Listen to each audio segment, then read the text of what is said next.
Hello दोस्तों, आज आपके लिए लाया हूँ मज़ेदार कहानी, नाचने वाले बाबा की कहानी। तो सुनिए, बड़ी मज़ेदार कहानी है।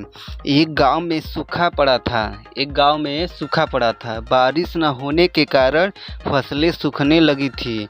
गांव वाले परेशान हो गए थे। उन्हें लगने लगा था कि इस साल पूरी फसल बर्बाद हो जाएगी।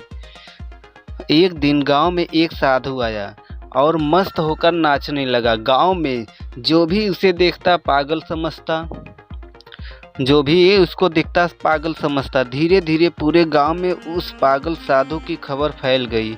लोग उसके आसपास इकट्ठा हो गए और उसका मजाक भी उड़ाने लगे। तभी अचानक बादल घुमड़ने लगे और जोरों की बारिश शुरू हो गई। साधु ने नाचना बंद कर दिया। गांव वाले ने आश्चर्य की कोई सीमा नहीं रही। वे हाथ जोड़कर साधु से क्षमा मांगने लगे। उस दिन के बाद से साधु गांव में ही एक कुटिया बनाकर रहने लगा। जब भी सूखा पड़ता तो वह नाचने लगता और बारिश हो जाती। वह बारिश वाले बाबा के नाम से प्रसिद्ध हो गया। एक बार शहर से कुछ लड़के गांव में घूमने आए। जब उन्होंने बारिश वाले बाबा के बारे में सुना तो उन्हें यकीन नहीं हुआ।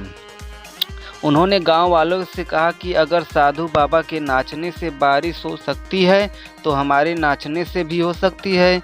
उन्होंने नाचकर बारिश करवाने की चुनौती ले ली। अगले दिन एक मैदान में सारे गांव वाले इकट्ठा हो गए। साधु भी वहां था और चारों लड़कों ने नाचना शुरू किया। 1 घंटा बीत गया पर बारिश नहीं हुआ।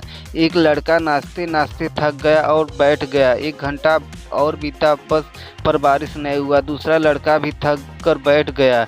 2 लड़के नाचते रहे लेकिन बारिश न होते देख वे भी कुछ देर बाद थक कर बैठ गए। उसके बाद साधु ने नाचना शुरू किया। 1 घंटा बीत गया, बारिश नहीं हुई पर साधु नाचता रहा। 2 घंटे बीत गए, बारिश नहीं हुई पर साधु नाचता रहा। साधु को नाचते नाचते शाम हो गई। चारों लड़के सोचने लगे कि ये साधु तो व्यर्थ ही नाच रहा है। तभी अचानक बारिश शुरू हो गई।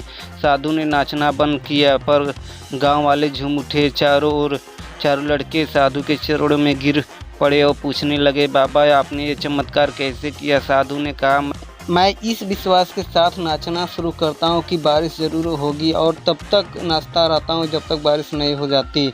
इसलिए मैं जब भी नाचता हूँ बारिश ज़रूर होती है। दोस्तों, आज साधु की इस बात में जीवन की एक बहुत बड़ी सीख छुपी हुई है।